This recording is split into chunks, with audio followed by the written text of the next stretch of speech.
se corre un proceso y llegan los datos acá. Pero nosotros, para armar la ruta del día y las cosas que se van a visualizar del hub, que no son todas, pero algunas sí necesitamos para saber qué clientes va a estar recorriendo el preventista en el día. En el caso de que sea un supervisor, también el supervisor puede tener, o sea, no era el supervisor, era el jefe de ventas. El jefe de ventas tiene también los usuarios que pueden llegar a visitar en el día para revisar si están contentos o no. ¿Eso lo estaba reflejando el hub también? ¿Esa jerarquía entre jefe de ventas y vendedores, digamos? O sea, sí está reflejando datos. Lo que falta para mí, o sea, seguro en algún punto falta es un poco que la jerarquía está, pero no está la visualización correcta. Como que ahí hay algo que falta. Bien. Pero sí está. O sea, el concepto básico está. Entonces, contaba que ponerle una vez al día, o en algunos casos varias, pero ahí Gusti sabe más, llega acá la información y se poblan las bases, la base de interfaz con todas las tablas. Entonces tiene que haber algún proceso que nos dispare hacia el hub para decirle al menos, o sea, si bien este proceso puede ser que no sea el que inserte los datos en la base, que por lo menos incite al hub que diga, che, hay datos nuevos, anda a buscarlos. Claro. Entonces eso es lo que se está haciendo. Le triggería un evento que después dice, voy a buscar los datos.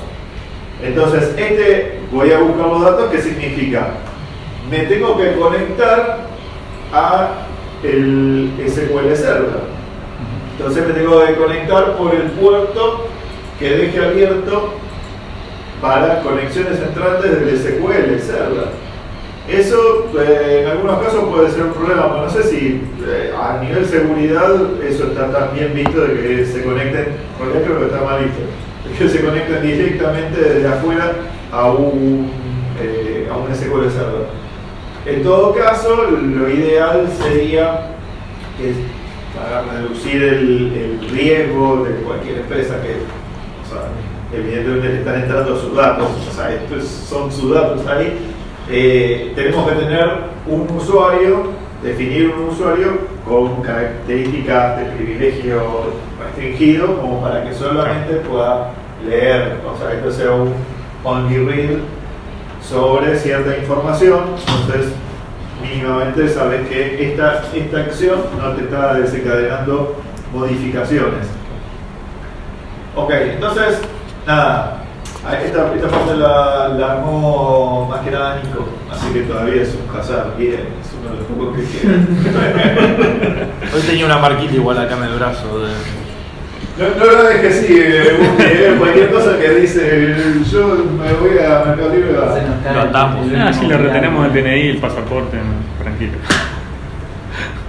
Bien, entonces acá en una de las tablas LetHub tiene los queries que va a ir disparando contra esto como para ir a obtener la información que necesita, no todas, sino que solamente la que necesita, y vuelve, esto es como un ida y vuelta, y vuelve con la info y la mete acá en algunas tablas. Sí, en el caso de todo esto se había hecho una prueba de concepto para la demo, ¿no? Con Paracof, que ellos tenían múltiples unidades operativas. Entonces, en el hub estaba configurado por unidad operativa el connection string para conectarse a las distintas bases de cada unidad operativa, ¿no? Sean 10, 15, lo que sean. Entonces el hub lo que hacía es, por el proceso de obtención de datos, sería eso, conectarse a cada base de datos y obtener la información relevante. Se te vino para acá. Mirá. Quiere entrar, sí. Es un carpintero, que se ve a sí mismo. Quiere aprender. Se ve a sí mismo. Quiere programar. Es raro como que insista tanto, ¿no? Sí. Hay café. En casa también lo hacen, se afilan los picos, como que se afilan los picos con los vidrios. Sí. Te los marcan todo, terrible. Sí. Más que nada los Por dorsales. eso lo tiene hacen. muchos gatos. Sí, yo tengo paloma. Así que bueno, haces, o sea, busca información de cada unidad operativa. Puede ser una o 10, la que sea, ¿no? Claro, sí, está muy bien. Porque, o sea, esto que estoy contando, esta sería una unidad operativa. Exactamente. Esta unidad operativa le dice, mira, yo soy la unidad operativa, lo que fuere, o sea, X poner, y entonces después va a pedir el request de estos datos de esta unidad operativa particularmente. Así puede ser de las unidades operativas que estén, y todo esto tiene que estar configurado, porque si no... Sí, inclusive están configurados los queries que se ejecutan para la obtención de la información, ¿no? Visit plan, customers, etc. Sí, sí. Bien, entonces ahí tengo cierta parte de la información que se ubica en el hub en forma diaria o periódica. Después tengo otra información que va a ser necesaria para, o sea, saber qué usuarios posee el hub, configuraciones del hub y demás. Esas son tablas que por ahora no, o sea, se deberían cargar a mano, porque no hay otra forma, no tenemos un administrador. Ahí me enteré por medio de un cómic que Nico había empezado a elaborar un poco en algo de eso, pero no tenemos administradores de usuario, no tenemos administrador de la configuración. Es básica la configuración que tiene, pero algo de configuración tiene. O sea, hay un par de tablitas que deberían ser llenadas a mano, en el peor de los casos. O sea que van a vender eso sin tener un backend, no hay backend de cosas. Lo va a ver, sí, digamos. Es lo va a Hazard. ver. Entiendo que lo va a ver. Digo, Tenía Ordemus. ¿eh? Tenía Ordemus. Lo pedirán, esa es la... Claro. Pero bueno, yo estoy contando lo que después... Es un buen ejercicio para desarrollar un desarrollo interno a cargo de SAP. Bien, sigamos. Tengo entonces información que viene ahí, información que la voy a tener que poner a mano, que por ahora no tiene un configurador, y después información que nos viene de los dispositivos. De los dispositivos van a venir dos tipos de informaciones. Uno, cuando se da de alta un dispositivo, es por medio de, tendría que dibujar la nubecita. Acá hay otra entidad que sería en este caso GCP o Firebase, Google Cloud Platform. Entonces, cuando o sea, lo explicó el otro día Andy, que esta es parte de la que tocaba Andy, que de casa. Pero hoy debería estar empezando. Ya lo mató. No, dijo que no, tomaba no, una no. semana. Entonces, el dispositivo está registrado, o sea, se debe registrar en GCP, en Firebase. Y después le dice, mira, tenés un dispositivo nuevo. Entonces, esto da de alta el dispositivo, como en la tablita donde están los dispositivos, ya tenés el dispositivo que se asocia a una ruta. Entonces, ahora no me acuerdo cómo es la asociación con la ruta. ¿Cómo se hacía la asociación? O sea, se da de alta y creo que es como que le va a preguntar o sea, en qué momento entra la ruta. Ahí se me chispoteó, pero bueno. La historia es que termina dando o sea, cuando se da de alta, se vincula a una ruta, y de esa manera tenés una ruta nueva. O sea, vos tenías la ruta, pero lo que tenés nuevo es la asociación de la ruta con el dispositivo. Eso es en la primera sincronización. Cuando se hace la primera... No, ni siquiera sincronización, cuando arranca es. Cuando arranca la aplicación. Sí, cuando arranca la aplicación. O sea, vos en la aplicación configurás la ruta y no sé, me imagino que habrá algo en el ETM que le anuncia o que le avisa al hub cuál es la ruta que se le configuró a ese dispositivo, ¿no? Y ahí se queda vinculado el dispositivo a la ruta en Hub. Sí, yo asumo que esto lo que debe hacer es enviar una información donde viene acá la ruta. Claro. Pero, o sea, ¿Y cuál es el rol de GCP, Global Cloud Platform? ¿Cuál sería el rol? En todo lo que son los, por eso empecé esto, en todos los mensajes que son push. O sea, vos tenés todos los push messages que lo que hacen es interactuar directamente con el Android. dispositivo, especialmente para la parte de manejo remoto, todo lo que era el manejo para Tener imágenes, mandar sí, archivos. todo ese tipo de cosas, mandarle un mensajito, Claro. todas esas cosas, es como que al iniciarse desde el server y tiene que llegar al dispositivo, o sea, tiene que ser una notificación push, Claro. para que, pues si no, tendría que estar el dispositivo juliando, hay algo nuevo, hay algo nuevo, entonces es mucho más fácil. Sí, hay una pregunta, no sé si tiene algo que ver, pero ahí el Hub está preparado para recibir no solo la ruta, sino también el tipo de aplicación, porque el Hub nació cuando teníamos únicamente preventa y hoy tenemos SFA, SD, autoventa. Está Es distinto, o sea, claro. yo le mando la ruta y qué tipo es. Está preparado y de hecho tiene el tipo de aplicación. Habría que ver cómo es que se ve, o sea, poner una...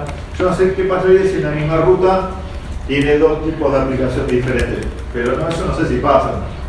Me parece que son distintos códigos de ruta. Bueno, entonces, nada, Ahora miré a Agustín. No, perdón, estaba tomando nota del Google. Perdón, no entendí la pregunta. No, si puede ocurrir que Dos aplicaciones tengan la misma ruta. si una de preventa y otra de entrega tengan la misma ruta. El mismo código. Sí, Bueno, te diría que hoy en día puede dar. lo que tratamos de evitar. No. O sea, que el cliente generalmente es lo que pasa es eso, que manejan otra ruta. Pero si el tipo quisiera hacerlo, no sé, tendríamos que ver si, por ejemplo, hay que ver si el MTS lo soporta, por ejemplo. Claro. Que tenés dos rutas de distintas aplicaciones transmitiendo a la vez.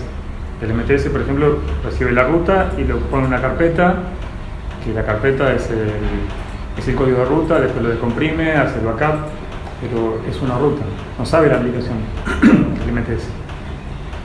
Si bien se le manda el tipo de ruta, Claro, ahí se le manda la pero no la usa No la usa al momento para de distinguir. procesar la ruta, por ejemplo. Claro. Del lado de lo que es interfaces, sí tenemos el dato, aplicación, entonces se podría llegar a manejar, pero todo tiene que ser compatible con ese manejo, o sea, manejo de ruta, aplicación. Entonces es como un tema que hoy diría que no está resuelto del todo. En todo caso es un detalle en este momento porque Salud. hay muchas cosas por resolver. Vamos a poner el foco en, o sea, es como que naturalmente tenés estructuras de responsabilidad entre distintos usuarios, el usuario que es el jefe, el usuario que es el preventista.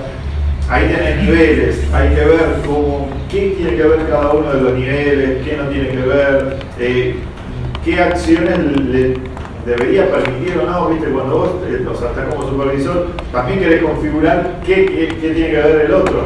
Entonces, todo ese manejo de usuarios y permisos y jerarquías es como que está reverde. Ahí tenemos un montón. Y por el tema de las rutas, también la ruta tiene que ver, porque vos, o sea, le vas a querer decir, mira, por ejemplo, a un jefe de venta, qué tipo de rutas quiere ver. Entonces, es como, por ahí tenemos para charlar muchísimo. Era una duda, no. Sí, yo para decirte que hay muchísimas más. No para aclarártela. Entonces, mira, tenemos la info que con este paquete en algún momento, o sea, habíamos dicho que parte de la info se trasladó acá, y bueno, en algún momento acá también se generó un paquetito que este vino a buscar y empezó a trabajar con ese paquetito. Eso ya es MTS, ¿no? Sincronización a través Ese es lo que solemos hacer. Exactamente. Pero con ese mismo mecanismo, nosotros tenemos un mecanismo de sincronización parcial, ¿ok? Ese lo conocen. Sí. Entonces, lo que hicimos es, dentro de ese mecanismo de sincronización parcial, hacerlo más frecuente, que simplemente bajar el umbral ante qué evento sucede. O sea, puede ser cada pedido que se genere, también hay una sincronización por tiempo. Entonces, nada, la idea es hacer mucho más frecuente ese envío de información.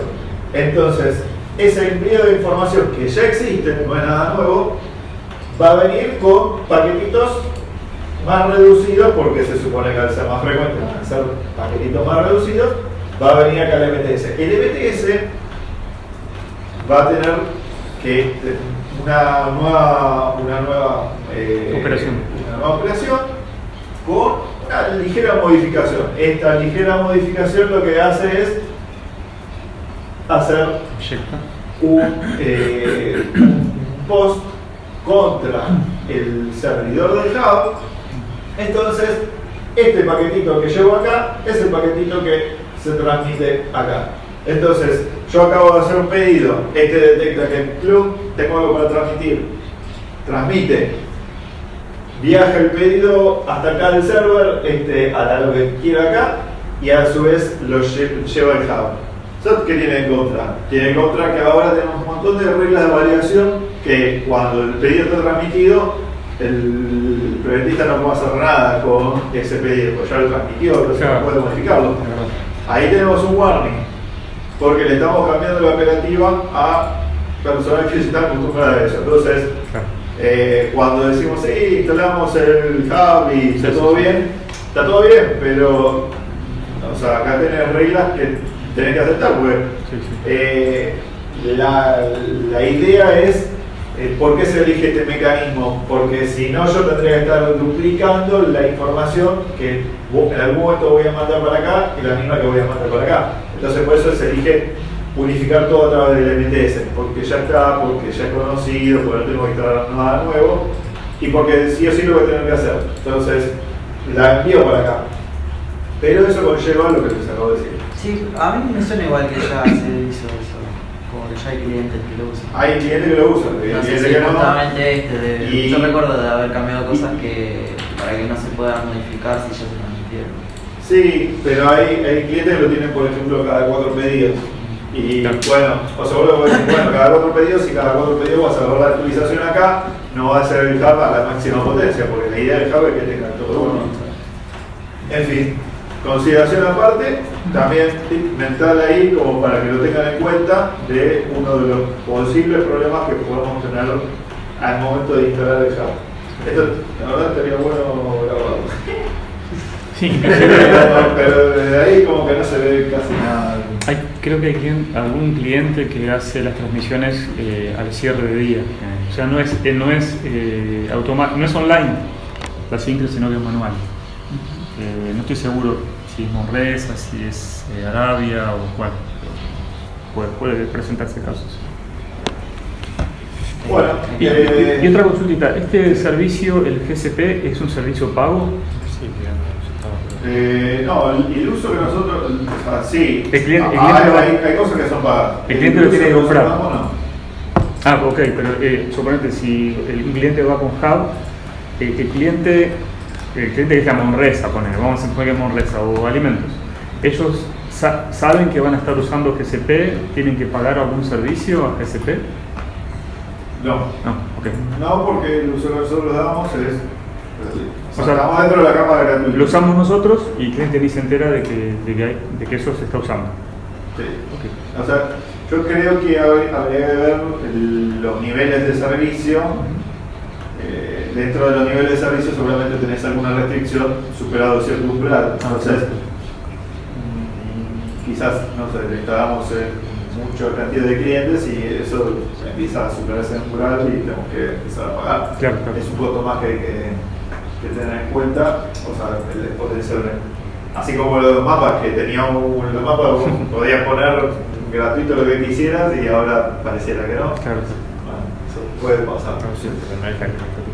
Entonces, hasta acá, si quieren, pusimos flujo 1, vamos a ponerle el número para que nos acordemos, flujo 2 de datos, y tenemos un flujo extra más de datos, que es cuando estamos en el DM y cambiamos de pantalla, cuando estamos en el DM y se altera la cantidad de batería que tiene el dispositivo, cuando hay algún evento de logueo, o sea, hay distintas cosas que son como de dispositivo que nosotros actualmente no la estamos mandando por esta vía. Bueno, esta es como una vía de negocio, si se quiere. Yo esto siempre lo considero como datos de negocio, los que viajan por acá. Porque ya son, no sé, pedidos que se hicieron, no atención, encuestas. En cambio, por acá, en forma directa, se van a estar enviando estas navegaciones. Estadísticas. Sí, genéricamente podrían considerarse estadísticas. Es navegación de pantalla. Estado de batería, Cambio de aplicación. las aplicaciones utilizadas. Estas son todas las aplicaciones utilizazadas de todo el celular, es bastante masivo. ¿Qué estuviste jugando? Estuviste caído con Candy Crush. y bueno, debe haber alguna cosita más que me olvido, pero la historia es que estos son los datos que principalmente los que se van a ver dentro de la solapa del hub, que es para administración de un técnico, de una persona técnica. O sea, que va a dar la ayuda, el soporte. Sí, sí. Entonces, por acá, ¿esto cómo se va haciendo? Se configura, hay un archivo que se tira ahí en la carpeta raíz de la aplicación, del STM. Este archivo tiene que tener una configuración en la que te dice a dónde tiene que disparar un post, porque esto esta info la va a disparar con un post, y cada tanto tiempo, o sea, le puedes configurar la cantidad de segundos con la que vos querés disparar esta información y transmitir esta información. Entonces, bien, ahí tenés el resto de información que teníamos. Y por si todo esto fuera poco, tiene acá otro tipo de interacción. Supongamos que esta persona es un usuario de soporte y quiere hacer una captura de pantalla.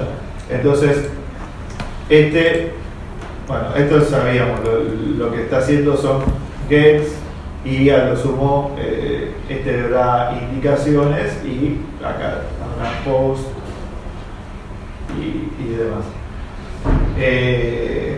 Para las distintas acciones, por ejemplo, no sé, crear filtro, crear etiquetas. No tiene demasiadas, pero bueno, todo lo que sean acciones van a venir acá con esta interacción de este muchacho que está con la laptop. Bueno, chiquito. también está todo el tema del chat, ¿no? El chat y o eso va por otro lado. El tema del chat está Deprecado. Sí, yo agarré lo del chat y le puse como para que no se use. Listo. Ahí el acceso directo a WhatsApp ahora. Yo la verdad, el chat lo hice con todo el cariño del mundo, pero para mí es como que si no le vamos a dar una integración que esté interesante, ya está ahí otras herramientas. O sea, si no le damos la vuelta de tuerca necesaria, o sea, es como usar no sé, WhatsApp. Bueno, perdón. ¿Tenía para mandar los pop-ups, o sea, los avisos de Android. Mensajes, claro, mensajes. Sí, push. Sí, los mensajes, Sí, sí, los sí, que sí, te aparecen eso es como otra cosa. notificación. las notificaciones. Eso es otra cosa, sí. Ah, listo. Eso está. No, lo que no está es el chat. Sí, sí, sí. Pero las notificaciones, eso es lo que iba a decir ahora. Exacto. O sea, dentro de los flujos de datos, acá que puede ser el usuario de soporte, puede decir, dame un screenshot. Entonces, ese dame un screenshot es, bueno, primero, calculo que viajará con un post, una petición. Entonces, acá se arma un request, acciona y viaja hacia Firebase, que bueno, o sea, en realidad los nombres están cambiando de lo que era Google, le están poniendo a la Firebase para la parte mobile, por eso que no importa. Claro. Es básicamente lo mismo. O sea, se hace la petición y le dice, mira, tengo una petición, te manda un string que indica, es un identificador, estoy pidiendo tal cosa. O sea, acá tiene como una limitación de X cantidad de datos. Entonces, tiene la petición y la guarda el teclado. O sea, la guarda, la toma. Y lo que va a hacer es, con best effort, o sea, es como mejor esfuerzo, lo que ellos te dicen es, yo voy a tratar de, como sea, comunicarme con el dispositivo. Entonces, el dispositivo puede ser que no tenga señal donde esté y demás. Entonces, va a estar tratando de pushear, de hacer un push sobre el dispositivo para hacerle llegar esta intención que vos hiciste. Vos le decís, mira, yo quiero comunicarme con el dispositivo y le quiero mandar este string, que yo sé lo que significa, pero no, para él es datos que ¿Y eso que le en base a la ruta lo hace para reconocer a qué dispositivo se lo tiene que enviar? En base a, ahí necesitas el identificador del dispositivo. Entonces, o sea, por eso que es importante esta registración inicial, porque después cuando vos vas a comunicarte con GCP, le vas a decir quiero toda esta información a este dispositivo. ¿Eso era el email o no? No nada que ver. No, creo que utiliza En algún momento se mandaba, pero no sé si se usaba. la clave de comunicación no te aseguraría que es el email, o sea, el email. Sí, email. Uh-huh. Pero sí. creo que es algo propio que te genera GCP. Claro. Puede ser. Ahí, o sea, la historia es que vos sí tenés que tener ese identificador, lo tenés que tener en algún lado para. O sea, este conoce de rutas. Entonces, te dice: yo quiero la ruta R001. Claro. Y entonces, después tiene que hacer la asociación de la R001 a el ID del dispositivo que le entregó Entonces, esa asociación tiene que estar acá. Exacto. Entonces, llega acá la petición con ese string que indica qué es lo que le estoy pidiendo, y va a intentar comunicarse, va a intentar hasta que pueda. La idea es que en general pueda rápido, y una vez que le hace la petición, y acá tiene una petición correctamente entregada, tiene que o sea, ponele que te solicitaron algo, tiene que ir a ver si tiene, o sea, si con lo que le pidieron ya es suficiente. Ponele, vamos a poner un ejemplo para bajarlo a tiempo. Le mandó un mensaje, ese mensaje entraba dentro de estos datos. Listo, se le envió el mensaje, lo recibió, le aparece en pantalla, no tiene más nada que hacer porque era simplemente retornar un mensaje. Ahora, lo que está viajando acá es: quiero un screenshot. Entonces llega la orden esa de que quiere un screenshot, saca el screenshot, una vez que termina de hacer el screenshot, lo envía acá. Entonces ahí tenemos otro flujo de información. Tengo una pregunta de mí. Sí. Cuando la aplicación del hub que está instalada en el celular, cuando a ETM le llega la notificación de Google Cloud Platform que dice tenés que enviar un screenshot, ese ETM el que tiene una funcionalidad que dice, bueno, a ver a qué servidor lo tengo que mandar, a ver con qué usuario, con qué clave y demás. Sí, ahí se tiene que fijar en el archivito ese que le tiramos en la carpeta raíz, ver a qué endpoint tiene que comunicarse y mandarle el paquetito. ¿Y eso es el ETM propiamente o es otra aplicación? Es el ETM. Claro, está programado en ETM. No, o sea, yo en un punto lo planteé eso. Creo que estaría bueno desligar esa parte a la misma funcionalidad en otra aplicación que sea de soporte. Entonces esa aplicación que uno entendería que puede ser un poco más sólida, se muere el ETM, a ver cuál es el caso práctico. Entonces, se muere el ETM y queremos levantarlo y el tipo está tratando de ver por qué no anda. Entonces no puedo confiar en el ETM para que haga esta comunicación. Necesitaría para que arregle el ETM. Claro, o sea, necesito algo externo. Independiente, sí. Entonces, bueno, ahí tenemos otro punto de mejora. Porque a su vez el ETM tiene su propia sobrecarga, porque como se la te Sintro, puede... una DLL de la reparente. Sí, el ETM se te puede quedar colgado por temas funcionales, o sea, está sobrecargado con otra actividad y perdemos el estado del dispositivo con Sí, el claro. por ETM. está bueno. Sí, por eso ahí tenemos un punto de mejora, si se quiere. Che, ok, ¿y todas esas configuraciones las maneja Amazon? Entonces, idas y venidas con distintos servidores, a Google Cloud. Este sería Google y este Amazon, vamos a ver cómo se llevan. Sí, por eso digo, pero ahí mostraste como hay un montón de flechas que van al hub de Amazon. Todas esas configuraciones las manejas dentro de Amazon. Sí, que en realidad, o sea, Son todas peticiones, todas las peticiones van a un mismo endpoint, ese endpoint es una URL, punto. Es siempre un mismo servidor. Eso también es otro punto. Pero ese, por ejemplo, ese post que después vaya, que automáticamente se dé cuenta que tiene que ir a Google Cloud. ¿Me entendés? No. O sea, esa petición del. ¿Ves que ahí tenés una flechita que va de post a hub y de hub a Google Cloud? Acá, Acá abajo de la laptop Sí. a hub. Y Sí. de ahí, eso se tiene que dar cuenta que tiene que ir a Google Cloud. Y eso lo maneja el hub. Eso el programador Del Java. Sería del lado del API, ¿no? Del lado del, Claro. del- De la parte que todavía no vimos, de la parte Ah, de ok, no. ok. Ah, yo O pensé sea, que era un servicio específico de Amazon, eso que esa interacción. No, poder hacerse se podría. Yo porque tenemos que prepararnos también para saber de Amazon. Amazon te provee el lugar, digamos, ¿no? El lugar para donde vos pones tu aplicación. Sí. Creo que hoy en día sería así, ¿no? Sí, sí.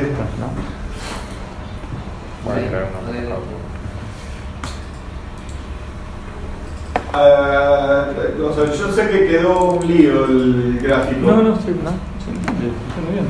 Pero, o sea, No entiendo ese hombrecito parado ahí. El supervisor, entonces. Es un milagro. Sí, la cabeza flotando. Contratan duendes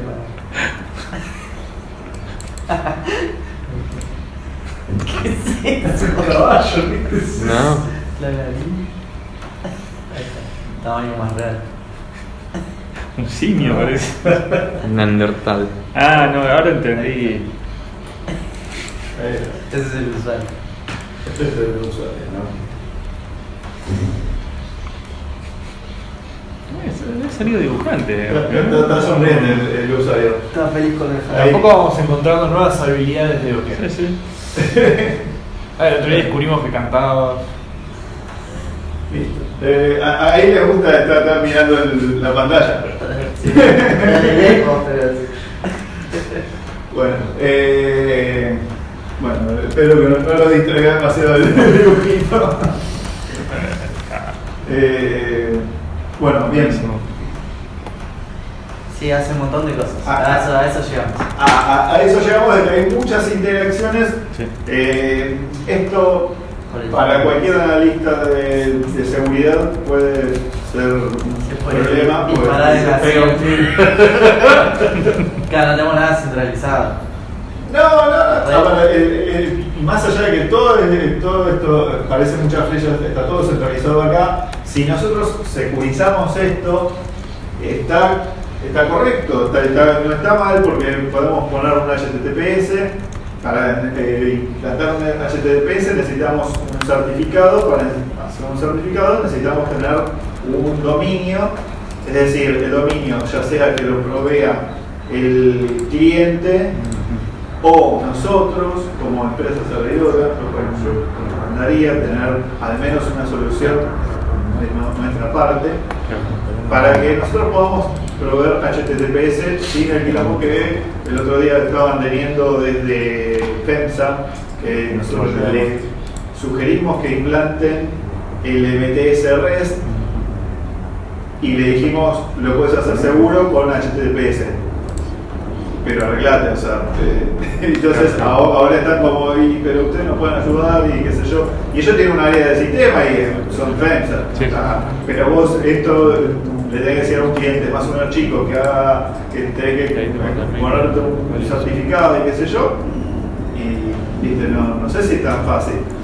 O sea, nosotros deberíamos tener la posibilidad de proveer nuestra solución, más allá de que ellos después si quieren, o sea, el dominio, o sea, quieren ver en la URL del hub que se conectan a la URL de centraldealimentos.com, bueno, lo pueden hacer, pero también podría estar bueno que esté hazard.com/centraldealimentos y ahí colgamos nuestra todo eso para que ese endpoint termine siendo por detrás AWS, también tenemos que saber configurarlo. Hay una utilidad dentro de AWS que es Route 53, ruta 53, si no me equivoco el número de la ruta, pero creo que era 53. Ahí es donde se hacen todas las configuraciones de ruteo. Nosotros vamos por 3, nosotros tenemos ruta 40. Lo vamos por 3, nosotros tenemos ruta 40. No, 53. 53. 40, 50. ¿Y es de Amazon eso? Sí. O sea, nosotros deberíamos también capacitarnos sobre Amazon. ¿Por qué? Porque, o sea, ahora lo que tenemos es bastante precario, la verdad. Nosotros tenemos que poder, o sea, yo estuve estudiando bastante sobre Amazon y todavía considero que necesitaría estudiar bastante más para realmente poder meter mano sin temor de hacer lío. Vos en Amazon podés elegir el server que querés. Podés elegir un server Linux, un Windows, lo que fuere. Vos lo levantás al toque. Pero también tenés que configurar que en base a un threshold de un intervalo de utilización, o sea, que puede evaluarse cada tantos minutos, vos vas chequeando cómo va utilizándose el servidor. Entonces ese servidor, vos decís, está sobrecargado.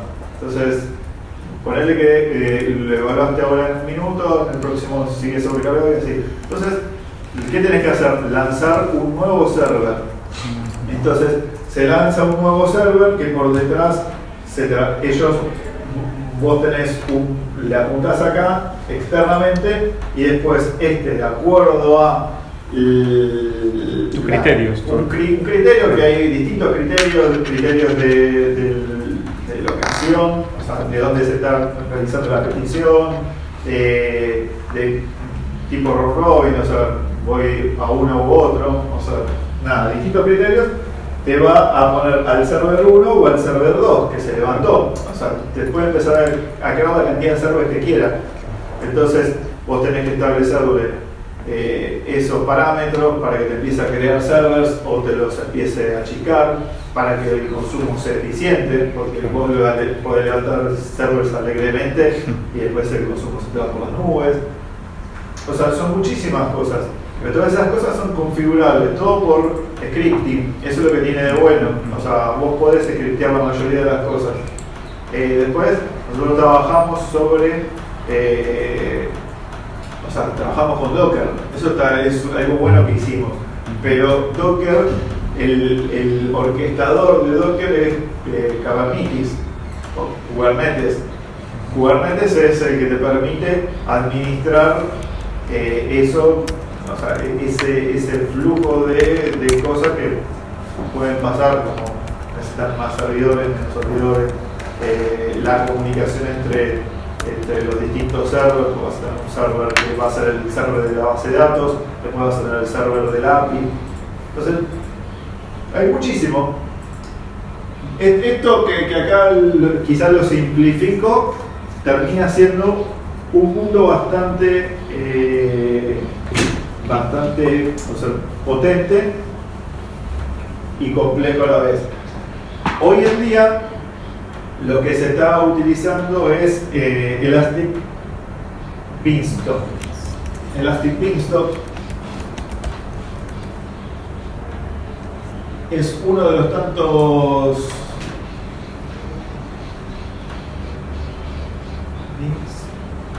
creo que se escribe así.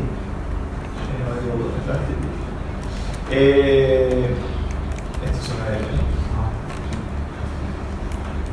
Elastic Beanstalk es uno de los tantos servicios que tiene AWS.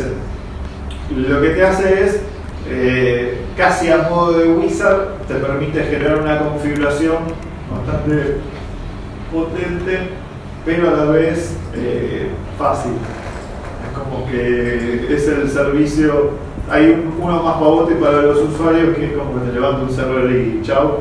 Después está el hacemos todo a mano, que es el que a mí me gustaría porque te da toda la potencia. Y está este intermedio que es tipo wizard, que dice, ¿vos querés un servidor Linux? Sí. ¿Qué tipo de servidor? O sea, como que te va guiando en todos los pasos y te deja una configuración bastante potable con el logueo. También es otra cosa, tenemos que ver cómo leer los logueos del servidor. Hay un montón. Esto es muchísimo para aprender, muchísimo. Pues la cosa que te configura casi todo, está bastante bueno, pero yo creo que, o sea, lo que he visto es que cuando le tocas algo que no es exactamente lo que espera, te queda algo desconfigurado, sonaste. Y no podemos permitirnos eso en nuestro caso. Nosotros estamos brindando una solución que debería ser súper escalable y poder manejarla con grano fino. Entonces, para mí lo tenemos que, o sea, si bien este está bueno para empezar, y era el que tocó Wandy y lo que está levantado, no nos tenemos que quedar con esto. Entonces acá, si vamos a sumar a la lista de warnings, este es otro warning. No nos podemos quedar con esto, y nuestro conocimiento, nosotros no tenemos conocimiento, IT no tiene, ni lo esperemos que lo tenga. IT lo que podría ayudar es en la parte de seguridad, ¿puede ser o no? Y la verdad que, o sea, por la atribución de cargo, sí, pero no sé qué tal. ¿Hay alguien con ideas sobre El DevOps que pedía Rojas. ¿Eh? El DevOps que pedía Rojas. Sí. Podríamos proponer a alguien de acá que se quiera especializar en todo lo que es seguridad? Sí. En seguridad tenemos que verificar el cumplimiento de los 10, las 10 consignas de año por año van lanzando OWASP. Entonces, por ejemplo, hay un chequeador de los packages que se llama Snyk, que lo que hace es barra todas las librerías que se han utilizado tanto en Node como en React, te dice, esta tiene warnings. Ese es uno de los chequeos. Después tenés otros chequeos que son sobre la interacción de los paquetes. Algo que no les dije, o sea, está bien segurizado el tema por usuario y demás. Eso es un trabajo bastante bueno que hizo Vale. Lo dejó trabajando con o sea, usuario y clave encriptado, con Salt. O sea, tiene su Salt como para que sea todavía más seguro. Está bien. Si nosotros le sumamos el HTTPS, estaría bien. En algún momento esto también podríamos pensar en microservicios. Microservicios conocen más o menos la idea de lo que es. pero bueno, que conlleva muchas cosas microservicios, conlleva separación de no solamente el servicio en sí, sino la estructura de base de datos. O sea, cada servicio, para que realmente sea un microservicio, tiene que tener su propia base de datos. Por eso que después la estructura de datos es mucho más compleja, porque vos no podés tener consistencia de datos por los mecanismos típicos de la base de datos. O sea, ya el microservicio te lleva a trabajar de una forma distinta con los datos, por lo menos en la forma en que se ponen entre sí. Nada, creo que yo empecé por esto diciendo que voy a hablar 2 o 3 minutos, pero... Consultita, ok. No sé si lo dijiste, pero cada dispositivo tiene que estar vinculado a una cuenta de Gmail, ¿no? Cada dispositivo está vinculado a una cuenta de Gmail para que se comunique con este servicio. O sea, en este caso, si hablamos de una implementación real, el vendedor tendría que estar, o sea, tendría que estar la cuenta del vendedor, por ejemplo. Tendría que estar la cuenta de alguien. De alguien, claro. Porque puedes crear el usuario 1 sobre todo. Claro, porque, ruta 1, ruta 2. Claro, porque podría ocurrir que, viste, que el dispositivo, pensando, puede pasar que lo utilice no siempre la misma persona, ¿no? Que pase a manos de otro vendedor. Y también puede pasar que varios dispositivos tengan la misma cuenta. ¿De Gmail? Todos los Pero, dispositivos tienen no existe. Pero eso lo soportaría, digamos, el hub en sí, como solución. Pero ¿en qué caso pasaría eso? Pasa. Para mapas creo que tienen que tener una clave, y esa clave se hizo para una sola cuenta, entonces se loguea a todos para la misma cuenta, me parece. Pero no sería el caso, o sea, me imagino que si se va a implementar Hub ya cambiaría eso, Sí, pero tendríamos que cambiar el tema de los mapas, porque creo que no vamos... nosotros creo que hardcodeamos. No sé, Ale, ¿cómo fue el tema de la clave para los mapas? ¿Está hardcodeada por la cuenta de usuario de uno que están todos? No, y creí, viste, que tiene que ver con que está vinculada a una cuenta de Gmail que es la de soporte. Pero eso quedó ahí, qué sé yo, o sea... Sí, eso es otra cosa. Eso es otro tema. No, yo digo el Ángel tiene... Sí, yo ahí no sé cómo funcionaría. Todos los dispositivos tienen que estar en la misma cuenta. Claro. Sí, no, la verdad que no sé cómo funcionaría. Porque tenés que individualizar un dispositivo en forma unívoca, seguramente hay algo más que la cuenta. Sí, pero ¿qué pasa si todos están en la misma cuenta? No sé. Yo creo que debe hacer una esperanza con la cuenta para el email, con eso, y ahí forma su clavecita, y en el hub queda la ruta con esa clave generada. Me imagino. Hay que ver si tiene alguna restricción. Sí, claro. Sí, agregar la restricción. Las nubes. Bien. Bueno, nada, creo que... Lo del socket IO no lo vemos. No, sí. ¿Qué parte sería? La parte del socket IO, que era lo que empezábamos a ver, era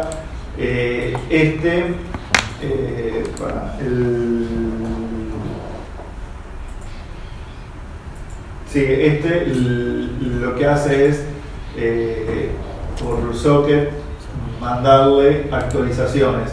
Entonces, por ejemplo, o sea, esto es para hacer más responsiva la aplicación. Yo estoy mirando la pantalla y de repente se logueó uno, o sea, como que se apareció tenía la ruta, pero la ruta no decía a qué dispositivo pertenecía. O la ruta, o poner otro caso, estaba viendo la ruta, pero y tenía la indicación de la cantidad de batería. Y acá me viene por alguna de estas vías de información, en este caso la batería vendría por esta, y actualiza el estado de batería de ese dispositivo. Entonces, este que está viendo la pantalla fijo así, si yo no le mando una una notificación por Socket.io, la batería va a seguir así hasta que no le ponga F5. Entonces, para hacerla más responsiva, la idea es que este envía la información, captura y dice, mira, tengo que mandarle esta notificación a todos los que estén con su browser abierto. Ojo, eso puede ser un problema, porque si tenemos millones de personas con su browser abierto, entonces acá tenemos por un millón de personas. Sí, ahora porque estamos pensando en un tipo que está haciendo un soporte, pero si pensamos en otro tipo de aplicación, un B2B o un B2C, ahí no es un número tan loco. Entonces, el tema es que nosotros agarramos, mandamos la notificación, le dice, mira, tenés algo para actualizar, y se lo actualiza. Entonces ahí cierra el flujo de por Visa, Sí, si querés verlo como eso, sí. Funciona parecido a pero al revés. O sea, le hace la notificación push para que le llegue acá y le dice, mira, tenés una actualización, anda a buscarla y actualizate. Entonces, de esa manera es más responsiva la pantalla. O sea, los datos se te va moviendo, por ejemplo, ves los gráficos y vas viendo la evolución de los gráficos sin apretar F5. O le ponemos un timer cada 5 segundos. Que se recargue sola, Claro, bueno, esa era la otra, ¿viste? Cada 5 segundos vaya a buscar todo. ¿El hub conoce, digamos, cuántas sesiones abiertas hay de la aplicación? No. Ok. Entonces esa no refrescarte puede ser. Sí, a todo lo que haya. Claro. Sí, después, o sea, tenés como filtro, o sea, viene y después vos podés generar o no acciones en base a eso. Eso es lo que puedes hacer más eficiente, ¿no? Porque decís, no estoy en la pantalla en la que esto que acaba de llegar, yo no estoy pasando nada de esto, no voy a buscarlo, no voy a hacer nada. Pero bueno, esa es la historia. Muy bueno. Bueno, creo que era por una voluntad, pero pero muestra todo el laburo que se hizo, que es grosísimo. Global, espacio.